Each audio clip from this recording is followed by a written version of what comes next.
Good morning guys. Ngayong umaga nandito tayo sa ating pinataniman. Kung nakikita nyo, ito nasa likod ko. Tatandaan nyo, ito yung mga pinaugatan natin na apple mango. So di ba sa tatlo sila, yung isang sanga lang siya pero tatlong magkakaduktong sila. Yung dalawa pala magkaduktong, tas tong isa nakahiwalay. So, kung napanood nyo yung video nun, sabi ko yung hindi nagtuloy masyado yung ugat nila, pero tingnan natin kung magsasuccessful na ituloy nila yung pag-uugat simula nung tinanggal natin sila doon sa pinaka main tree. So sa kabutihan palad ay sa tatlo na yan natin, ito lang isa ang solid na nagtuloy. Ito yung naka-single na detach. Ayan guys, so ang ganda siya. So ito ay nakita nyo itong isa. Ayan, although ayan, may sariwa pa siya, pero yung forma po yan, ayan, kung nakikita nyo ay malabo na kasi pabulok na yung pinaka mesa nga. So pero pababayaan na lang natin yan. So ang magiging focus natin ay ito. Dito tayo magte-testing ng igagrap natin. So apple mango na to, di ba? So magagrap tayo rito sa mga sanga nito ng Indian mango. Tapos dun sa bukid papunta dun sa sementeryo kay tatay. Dun sa in-farm ko po, meron po dun sa bakante na lote.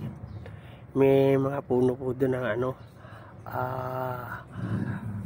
tawag rito, yung manggang kalabaw at saka piko.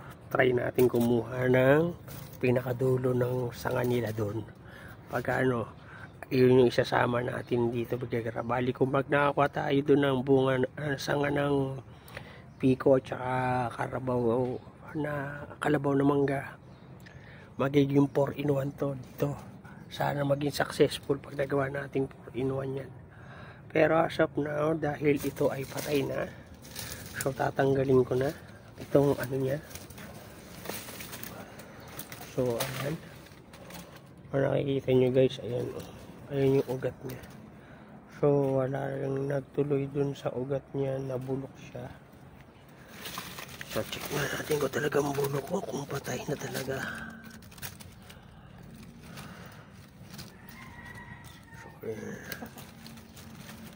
So talagang hindi, ayan lang, hindi yung ng ugat niya, nagkahalos. Ayan.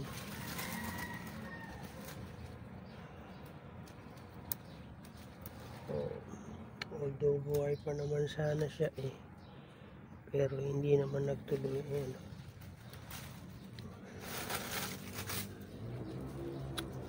So ang gagawin natin dito, ililipat natin yung red cardinal kasi lumagpas na yung niya doon.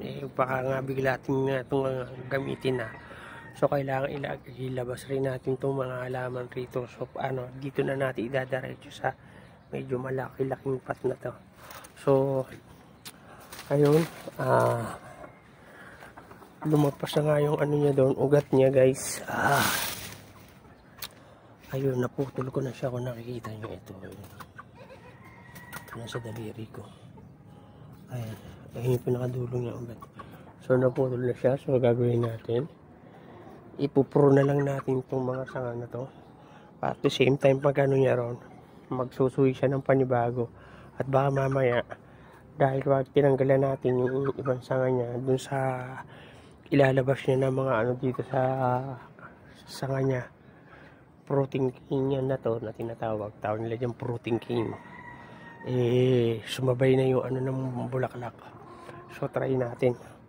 So ayun, prepare ko lang muna sila, tapos gawa tayo ng video ulit nito pagka na-ready ko na sila. So hanggang dito na lang muna tong video na to guys. So sundan nyo at pagka natin yung mga follow-up video nitong ginagawa natin sa mga alaga nating halaman. So maraming salamat sa panonood. Thank you for watching. God bless at happy planting.